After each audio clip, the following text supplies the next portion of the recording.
thank you everyone for joining. So before we get started, I just want to go over a few housekeeping items. So everyone is muted. We do have a chat box on the right-hand side of your screen. So if you have questions or if you just want to chat about something, feel free to enter it there. There's also a Q&A box at the bottom of your screen. So if you have questions for Deb towards the end, feel free to use that box as well. I'll be monitoring both. If you have to drop off early or if you want to watch the webinar again, I'll be sending the webinar recording and any relevant links. So Deb has a lot of links in today's presentation, so I'll be sure to include them both in the chat and then also in the follow-up email. If you're on social media, feel free to give us a follow. We are on Facebook, Twitter, Instagram, and LinkedIn. So we are very active on social media and we post a lot of tips and tricks and how-tos and things like that. So feel free to give us a follow. And on the next slide, I just want to tell everyone, if you are unfamiliar with Anti-Cancer Lifestyle, the Anti-Cancer Lifestyle program is a comprehensive online lifestyle transformation course for cancer survivors and those who seek to reduce their risk of cancer and other chronic illness.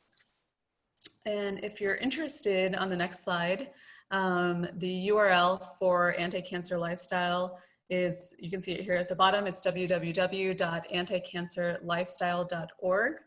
The program is donation-based, so if you would like to take it, you can pay as much as you can afford. And we do cover diet, fitness, change, mindset, and also environment. And we just introduced on the next slide, learning circles. So, well, while you're taking the course, we wanted to ensure that if you have questions as you go along through the program, that you have the opportunity to do a Q&A with some of our experts. So we just introduced this new program called Learning Circles. It's sort of kind of a less structured, informal way to ask your questions about the course as you're learning. We have our first one on September 1st, which is focused on fitness. Second one is on October 6th, and that's on environment, and then diet, November 10th, and then mindset, December 1st. I will be sending this out in the follow-up email as well if you're interested in joining. And on the next slide, we also have one-to-one approved health coaches, and Deb is also one of them. So if you're interested in having some one-on-one time with our coaches, this is an option once you've taken the course and want to take it to the next step. So I'm going to go ahead on the next slide and make introductions.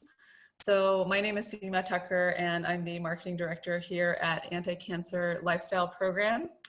Today we have with us Deborah de Moulpied, and she is a green living and product research expert and athletic trainer. She received a master's degree in education from the University of New Hampshire and spent years in the health field as a certified athletic trainer. She also founded and owned Bonafide Green Goods, which is a green product store in Concord, New Hampshire.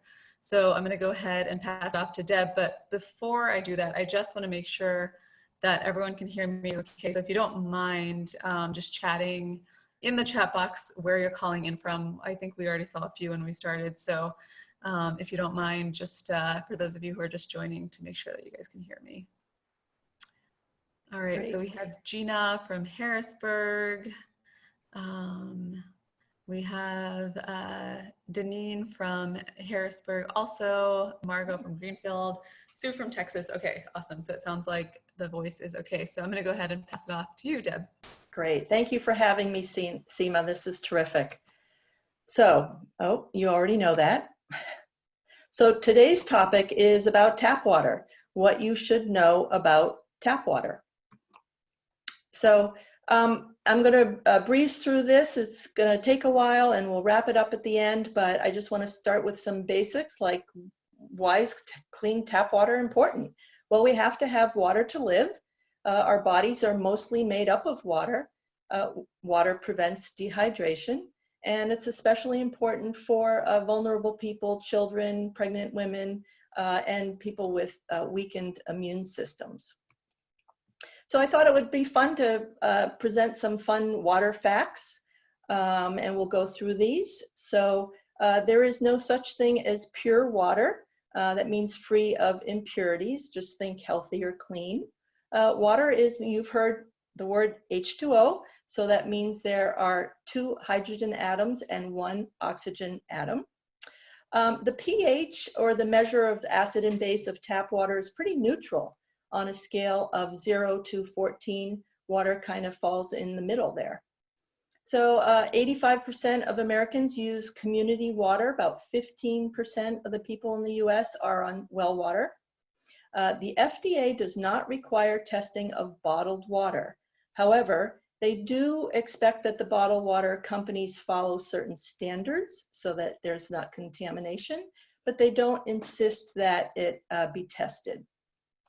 About 95% of the water goes down the drain, which is kind of sad, I think.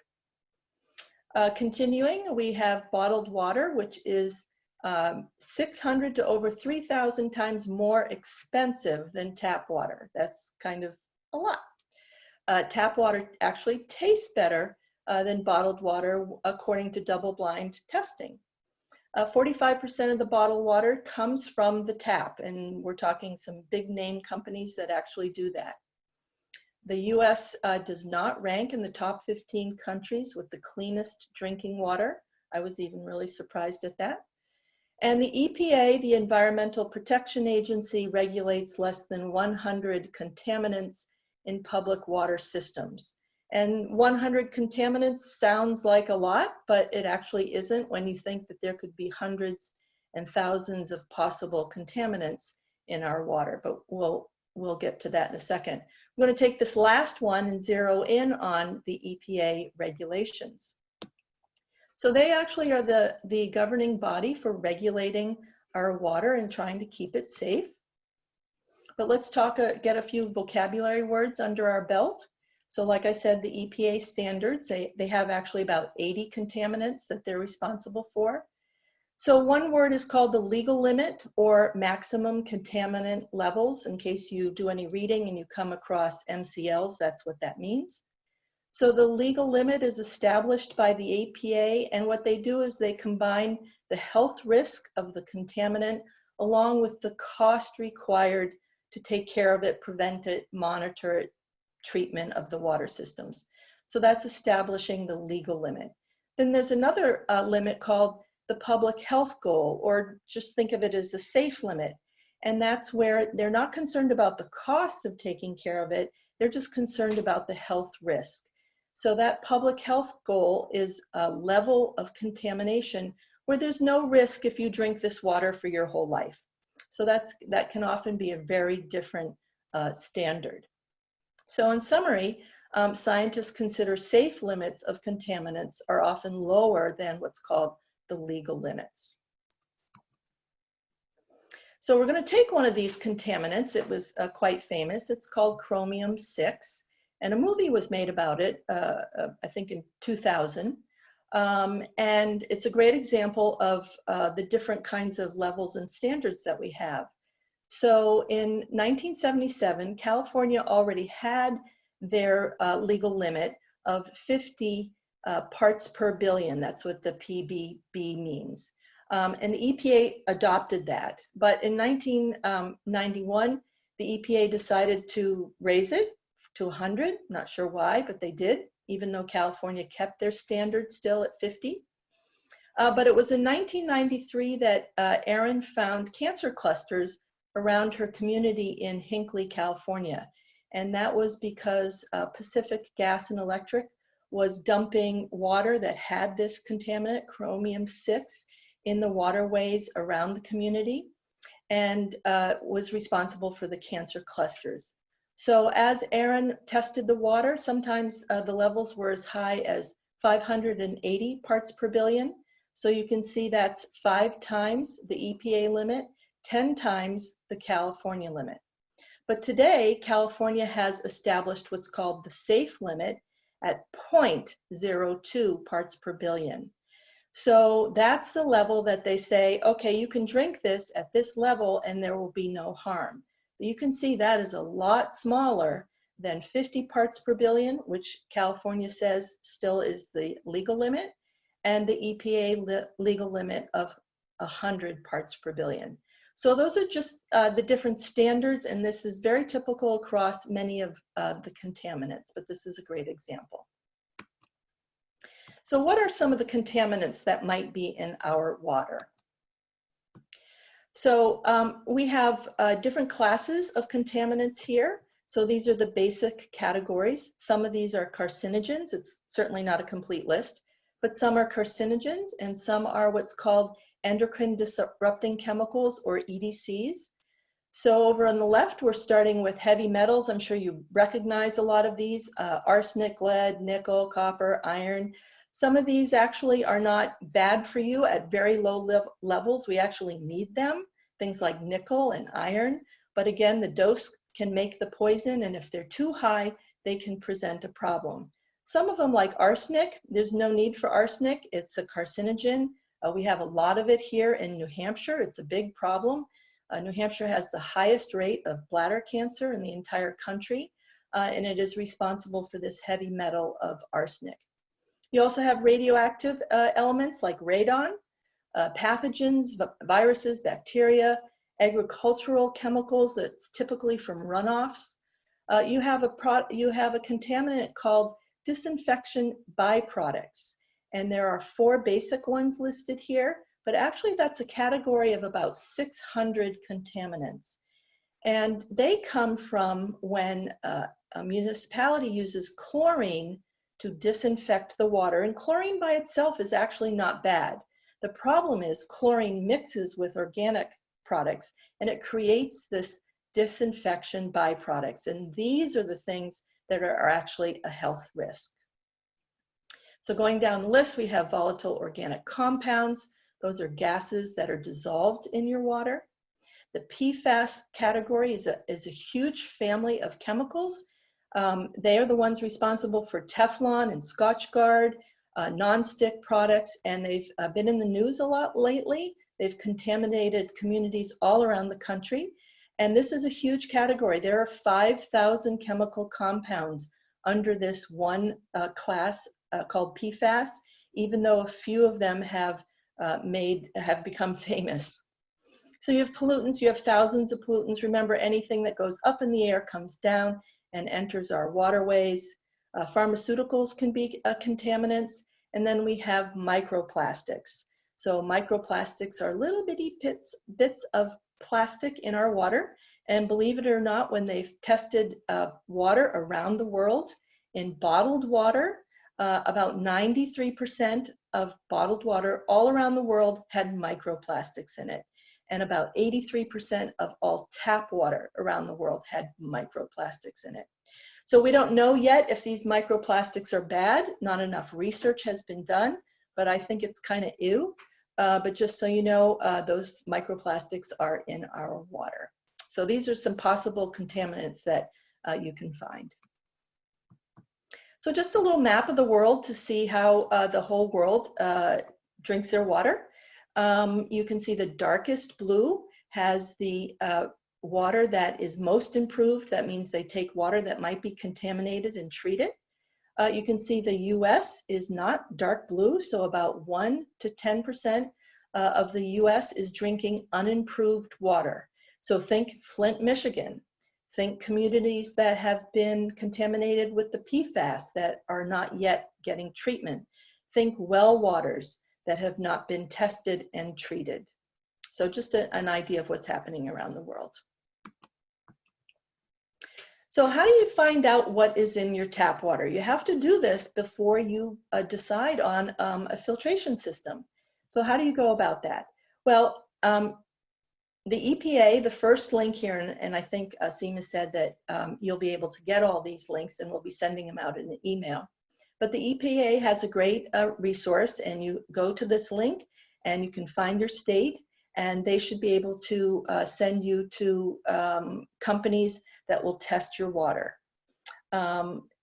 If you are on a municipality, your municipality has to test their water by law every year. And that creates a report called the Consumer Confidence Report, or CCR. So you can get that from your community. And this is, again, a little link where you can get it. Or you can get it through the EWG website, and we'll get to that in a minute. just so you know, the community water, if once they've tested it, if it has any contaminants that are higher than the EPA standards, you must be notified by mail. So it's important to know that, and it's actually good that they do that. Then you have what's called the Environmental Working Group, and that is a nonprofit organization. A lot of scientists do a lot of research, and one of the things they've created is this water database. It's tremendous. We'll look at that a little bit more in depth in a little bit. But again, here you can go to EWG and to find out what's in your tap water. And they also have, the last couple of links are interactive maps, which are kind of fun to look at. So anyway, these are different ways that you can find out what's in your tap water. So what are the sources for these contaminations? I'm just gonna remove this here a little bit. So actually some of the sources of contamination are natural, right? You have natural bedrock, so at least in New Hampshire, that's where your arsenic and your radon come from. You have nearby agriculture, so that's your runoff. You have landfills, mining, gas fracking, oil drilling, industry factories. They often dump stuff into the waterways. They have this, smokestacks pumping out pollution. Commercial airports are notorious for contamination. Firefighting drill locations, because they use actually the Teflon kind of chemicals for the foam for firefighting. So that's a source of a lot of community contamination. Septic tanks might be leaking, especially after flooding of communities. You get a lot of water contamination from flooding. Old pipes might be leaking, just general pollution, illegal dumping, and then of course there is human activity. So these are just some potential sources for contamination.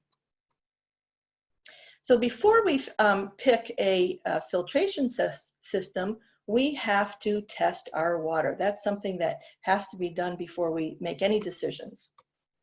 So easy to do. You find, again, this is for well water situations. So testing results are only as good as the lab you choose. So you want to choose certified labs. And you look for labs that have the most sensitive methods. So are they testing in parts per billion, or maybe even parts per trillion? And again, you can get those resources of the labs on the EPA website. So this is for testing your well water. So where are you going to find these certified testing labs? I've given you some links here. Again, the EPA has a state by state link here. Some states are better than others at providing this information. The second link is for if you have PFAS contamination, because not all labs test for that. It's a very expensive, sensitive test. And so if you go to this link, there are labs all over the country, and you don't have to be in the same state, so you can access these labs for PFAS contamination. And then there is a nonprofit Water Systems Council for well water testing, and they offer you some information on that. It's a good website for resources, again, state by state. So this is where you can find certified testing labs. So it's important also in the subject area to understand what water standards and limits mean and what they might be. So a few organizations here are responsible for that. So EWG has created their own standards, again, the Environmental Working Group. So we'll get into that on the next slide. And the EPA has their own standards. Again, they've done about, I think, 88 contaminants, and it's a PDF. It's actually a nice document. And the Food and Water Watch nonprofit is an excellent guide. It just kind of explains things and goes over about reporting and standards. And so it's very informational. I find this link very useful. So these are ways to access water standards and current limits in the US. So this is an example of the EWG water standards here. And right at the top, they mean business. This is a no compromise benchmark to fully protect health. So they don't care about, they're not concerned about the cost of treatment and how much is it going to cost the public. This is strictly so that if you drink this water all the time, you're going to be safe. And these are the standards that they've established. So there are about 100 contaminants on this list. And if you look at the columns here, on the left, you have the contaminant. The second column is actually the federal legal limit, so that would be the EPA limit. Then they have the EWG standard, so they've created their own standard. Most of the contaminants, their standard is a lot less. I think about 10 are equal to the EPA standard. Then the fourth one is the source of the standard. Sometimes they used California standards because they're actually low and quite good. And sometimes EWG just made it up because nobody's created a standard, and so they did. And then they also tell you the health effects of each contaminant. So that would have been on that first link on the previous page. So this is a great document. So I'm going to take you right to the EWG database because I think it's really terrific. They just have so much information on it. So the landing page is on the left, and you can see where you would put in your zip code and hit the little red button, and it would take you to the page that's on the right. So your featured water utility would be there, and you would, I used Lowell, Massachusetts as an example. So you would click on View Utility, and then it would bring you to this page. So on the left, so the Lowell Regional Water Utility, and right away you can see circled, big red circle, 9 contaminants are above the EWG level. So, and also they did find, let's see, I think it's 19 more contaminants, but they are below the EWG level, but they are in the water. So if you keep scrolling on this landing page, you go down, and I'm showing you on the right side of this slide, you come to the 9 contaminants, and it tells you how many times over the EWG limit this contaminant is. It also gives the legal limit. And let's see, and what what amount that the utility actually found. And again, they used that CCR report in calculating all this stuff. And if you hit on one of the blue buttons there on each contaminant, it's really kind of cool. It brings you to a new page. It tells you what the contaminant is, what it does to the health, and also what filters actually take care of that contaminant. So again, you can just keep on going with this database, but I'm not done. So if you keep on scrolling, you come down to the list of the 9 contaminants that are above the EWG level, and then also the other detected contaminants. And then it tells you what filtration system actually takes out or removes or reduces these contaminants. So EWG uses 3 basic filtration systems in an example, but they've done this for every community in the US, and it's really a terrific database. So again, EWG's tap water database, plug in your zip code, and again, you have to, this is for municipalities, not well water, but it's a wealth of information. So it brings us to filtering your water. Remember, you have to test your water, find out from the municipality, or test your well water before you get to this part. But we'll talk about filtering your water now, reducing the contamination. So the bad news is no one system or filtering system does all the contaminants. But the good news is you can sometimes combine them and pretty much reduce most, if not all, the contaminants. So, but your filter choice depends on your goals and your needs, and of course that is based on the test results. So different filtering options, I'm sure you're familiar with a lot of these. The old carafe, the pour through, think Brita filter. You have faucet mounts, they kind of slowed water down sometimes. You have the large countertop filters that sit on the counter, but sometimes they take up space. You can plumb it in underneath your counter. You have a system called point of entry. So if you're reading and you look and it says POE, that's what that means. It's where the water comes into the house. And think about shower filters and refrigeration filters too, because sometimes they can just take care of simple contaminants in your home that way. So these are the type of filter technologies. So mechanical filters are just like big old screens, or I should say small screens that block out large particles. You have activated charcoal. The particles actually stick to the carbon as they kind of flow past the carbon. You have ion exchanges that create softness. That's typically for hard water. UV treatments are to kill bacteria. Sometimes you have a lot of bacteria contamination in water. You have reverse osmosis. This is a big filtration system, typically very expensive, removes a lot of contamination, bacteria and chemical contaminants. You have distillation systems. Again, they remove bacteria and contaminants, and aeration devices. This is typically to remove radon, and they are typically placed at the point of entry in your home. So these are the filter technologies that are pretty common for treatment. Oops, sorry.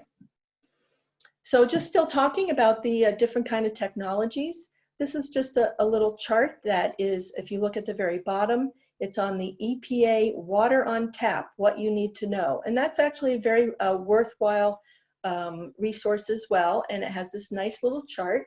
So on the left side, you have the treatment device. So we've talked about these already. And it goes into a little bit more detail about what it does to the water. And it also shows you the treatment limitations. So remember, no one system does everything. So this is just a nice little simple chart with some basic information.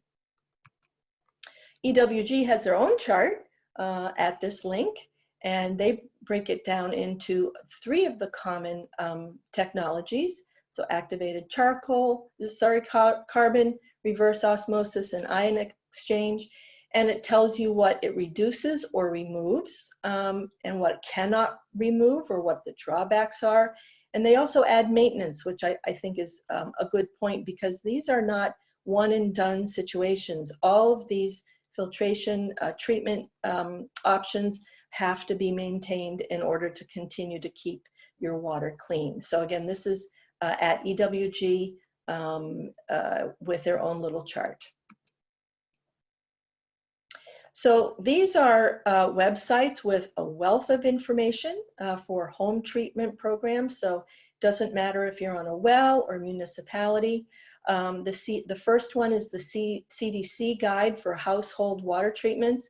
Very informative, totally worthwhile to go through that. The second one is the National Sanitation Foundation. It's a nonprofit, and it's responsible for certifying a lot of these filtration systems. So they're an important organization, and they also have a lot of overall information for home treatment programs. This third link, actually the University of Nebraska created this. It's a long document, but it is really thorough, and I really enjoyed looking at it. So I wanted to include this link. It really dives deep into the whole subject. If you need something a little shorter with quick facts, the fourth link will do it. It's a little bit more graphic, but it's very thorough. And the last one is mostly for well water testing resources. Again, they talk a little bit more than just the water testing, but it's a worthwhile resource for well water treatment programs. So these are go-to websites. Again, these will be made available for you. So we've done quite a bit. We're almost at the end here. So I'll go over a few final tips. So if you're on well water, we want to keep it clean. Well, you would think it would be clean, but believe it or not, sediment can build up. Sometimes bacteria can get in your wells. So again, that's why it's important to test your well water, have the professionals look into it and see what they can do. Don't put drugs down the drain. They end up in our water systems. Again, retest water on a regular basis if you are on well water. Change your filters regularly. Dispose of filters properly, especially if you're filtering for PFAS, because that's a That's a really horrible compound, and it's in the environment. It lasts forever, so we need to dispose of it properly. And if you're researching this, and let's say you plug in what's the best reverse osmosis treatment, watch out for biased reviews, because a lot of companies have written a blog about it, and they actually will put their product up on the best review. So just be careful of that. Look for independent sources. Again, some of the links that I provided will do that for you. Choose certified products. So we have 2 certifying organizations, the National Sanitation Foundation and the Water Quality Association, and they have logos on their products, NSF, WQA, so look for products with those logos. And just a note, try not to store your water in plastic because endocrine disrupting chemicals can leach from the plastic. So let's say you're using a Brita filter, just pour it into some glass once it's finished filtering your water. So try not to store your water in plastic. So these are just some final tips. So we've talked a lot already about a lot of things, but really it comes down to these 3 action items. It's really pretty simple. So using the EWG database, you can find out the contaminants in your water if you're on a municipality using municipal water. For those on wells, you have to test your water. So I gave you the links to find a testing lab for that. So number 2 is, based on those test results, decide the appropriate filtration technology that's needed and choose a filter. And some of the big ticket items, especially reverse osmosis, you might need to get a plumber in. And these are big ticket items. Sometimes they can cost thousands of dollars. So I really urge you to study this material and make informed decisions so that you're getting the right treatment for the contamination that you have. So really it comes down to these 3 action items. Whew. So we've blown through this. We're going to look at everything now and take some questions. So I think. Yep, I'm back. And all right, so thank you so much, Deb. That was really Sure. informative. We had a few people asking questions while you were talking, and I just want to remind everyone to submit their questions either in the Q&A or in the chat, and I'm going to try and track them all down. So I'm going to start with the first question. So somebody wanted to know, what about if you drink the water from a filtered refrigerator? And then we also got a separate question, maybe you can address both at the same time, but all the Brita type filters I've seen are in plastic containers. Is it okay to store water in plastic containers? Is it okay to store water in plastic, or should I be worried about that too? So if you want to talk about refrigerator and Brita type filter. Yep. So the first one, if you, I know I have a refrigerator where I push the glass against the thing and the water comes streaming out. So all of those kind of refrigerators are plumbed in, and I'm pretty sure that all those refrigerators have cartridges of filters that you can replace. So some refrigerators have little, green and red buttons that tell you when the cartridge is full and you need to change it, but sometimes they don't. But I'm pretty sure that all refrigerators have a cartridge if they provide that running water. As far as the Brita filters, I believe all of them are plastic in this country. I think it's only in Canada where you can buy glass ones. But I don't recommend that you store them. Typically, they're made of polycarbonate that is with BPA, even though they will say now BPA free. They have just replaced it with BPS, which is just as bad. So I even have a water filter, a Brita water filter, and I let it flow through, and as soon as it's done, I pour it into a glass jug. So that's what I do, and that I really recommend that, because if you're letting water sit in those Brita containers, you do have endocrine disrupting chemicals leaching from the polycarbonate. Gotcha. Okay. The next question we have here is somebody was asking about boiling water and what does boiling water actually get rid of? And she said her grandmother always boiled water and stored it in glass bottles. So does boiling water get rid of all the things Yeah, that we want it to I get rid of? think boiling water is only going to kill the pathogens. So if you have bacteria and fungus and viruses in your water, yes, it will do that. So for instance, let's say a community has a big flood and the water system is contaminated. It's often contaminated with bacteria. And the solution is, you know, boil it. You often get these notices. So, but as far as the other contaminants are, boiling water isn't going to take care of that. Gotcha. Okay.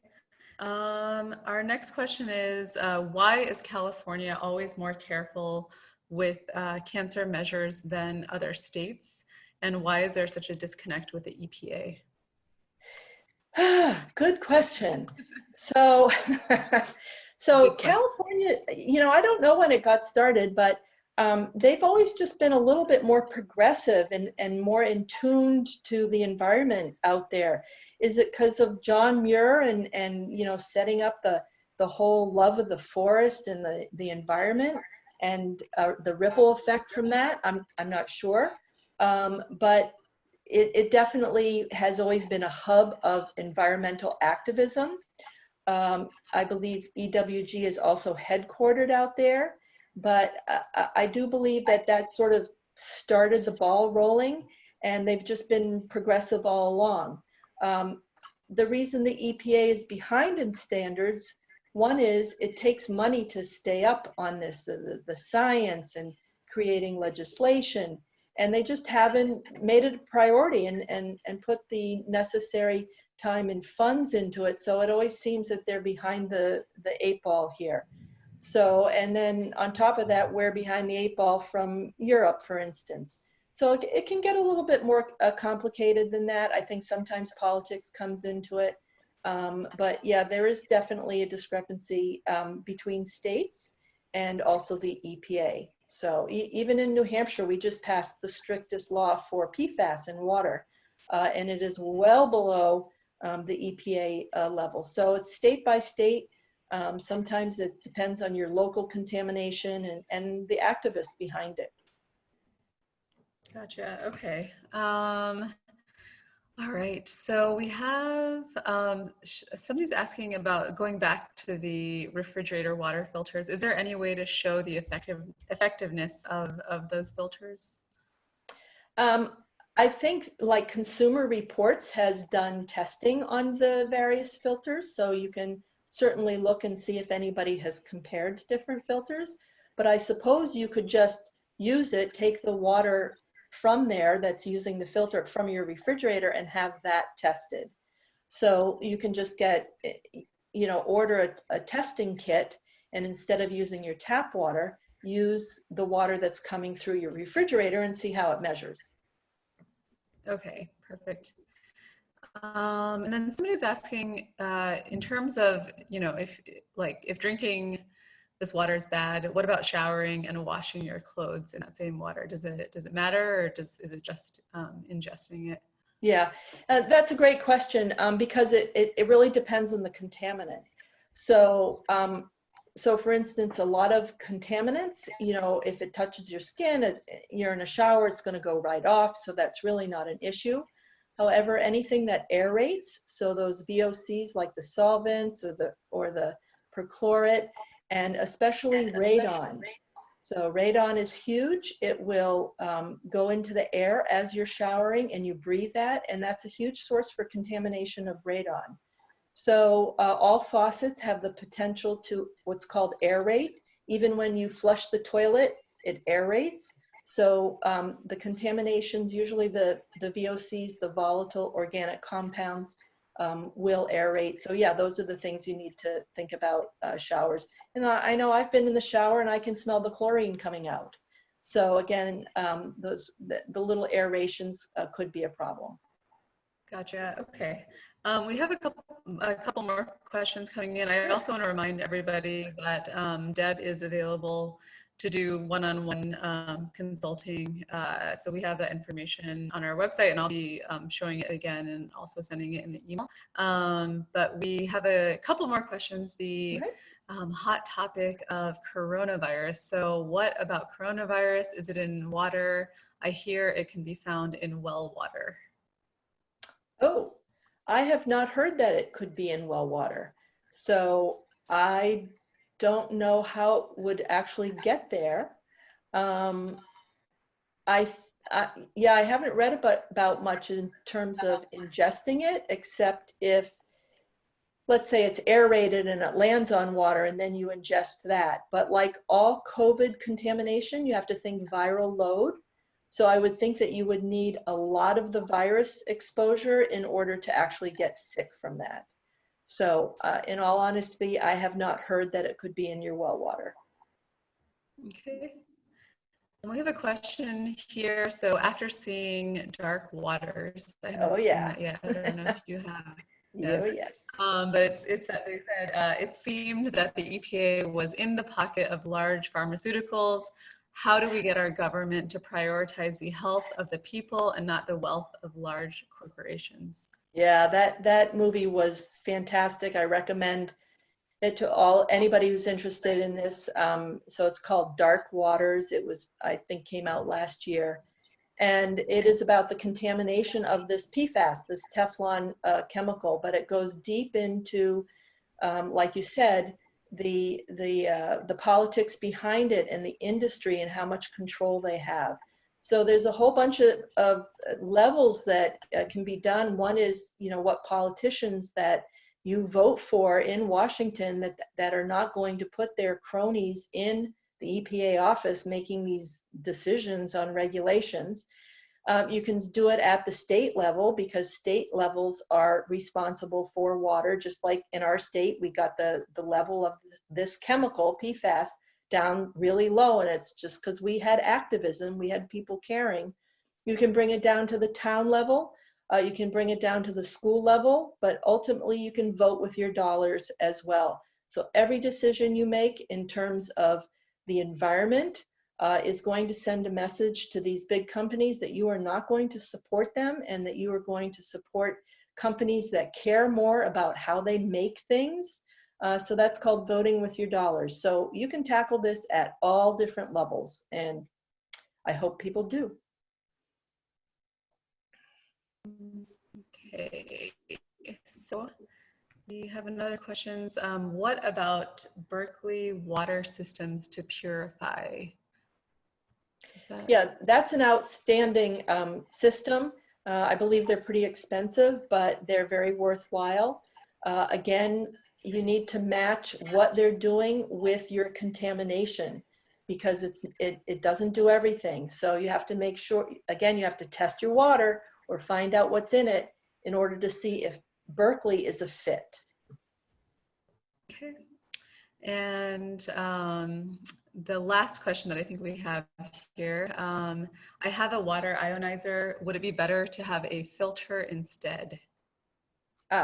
So is this for hard water? I'm guessing. So again, it depends on what the contamination is. If you're just worried about hardness, your iron's in there and other things that make it hard, then that should be fine. But if you have other contaminants in there, again, you don't know unless you test, then you might need to either have two systems or change it. So again, we have to know what's in the water before we make these decisions. Okay, perfect. And then, sorry, one more question. Where can everyone get a test kit? Test kit. And I know you talked about it earlier, but just to remind everyone. Yeah, usually each state has actually a great resource, and that way it's economical because sometimes testing can get expensive, but the states will supply you with good local certified labs that are reasonably cost. Should be between $50 and $100. You don't want to be spending $500 on testing your water. So again, go to the EPA website. I provided that link, and state by state, you should be able to come and find a lab that's in your state that can do the testing. Okay, perfect. All right, so I guess if we move to the next slide, we can go ahead and close out here. If you guys have questions for Deb, we'll be showing her email here in a second. And if you are interested in taking our course, again, you can go to www.anticancerlifestyle.org. There's a whole section dedicated to environment, and Deb helps us with that. So if you're interested in a more extensive version, basically, of this webinar, feel free to take our course. And on the next slide,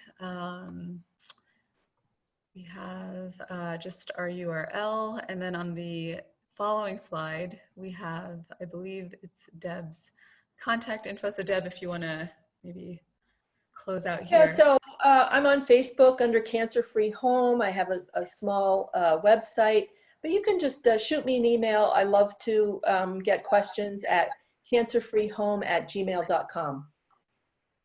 Perfect. All right. And thank you everyone for attending today. If you don't mind, we always like to get a little bit of feedback. So if you want to just type in the chat box one thing that you learned today, it's always really fun for Deb and I to read this as we're closing out the webinar. Again, I'll be sending an email with the recording, all of the links that were discussed today. I'll put in Deb's contact information, and we have a series of webinars and learning circles that are coming up. So just visit our website and our social media pages, and we'll be announcing those there. So thank you, Deb, for today's presentation. Thank you. My pleasure. Thank you all for attending today.